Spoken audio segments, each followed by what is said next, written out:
అట్లా ఇవ్వాలంటే వాళ్ళు ఎవరు ఆపారంట ఆయనకి? హ్మ్. మామూలుగా ఆయన అనుకున్నది 25. హ్మ్. ప్రత్యేకించి ఒకళ్ళ కోసం ఆపుకోవాల్సిన అవసరం ఏముంది? హ్మ్. అందులో ఇప్పుడు యనమల రామకృష్ణుడు మళ్ళీ శాసన మండలిలో సభ్యుడిని చేసి పెట్టుకోవాలి. అంటే ఎప్పటి నుంచో ఆయనకి అలాగే ఇచ్చుకుంటూ వచ్చారు ఇప్పుడు కదా! శాసన మండలిలో ఛాయిస్ లేదు కదా! టైం పడుతుంది కదా అది రావడానికి. అదే. అవును. హ్మ్. వచ్చిన తర్వాత ఏమైనా అకామిడేట్ చేస్తారేమో.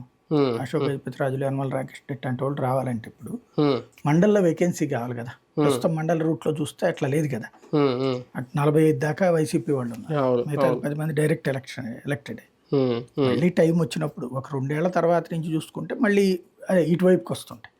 మండలిలో ఖాళీ అయ్యే సీట్లు, హ్మ్. ఎమ్మెల్యే కోటా సీట్లు ఇటుకొస్తాయి. ఇవ్వాలనుకుంటే ఇప్పుడు పంచమర్తి అనురాధకి ఇవ్వాలేమో.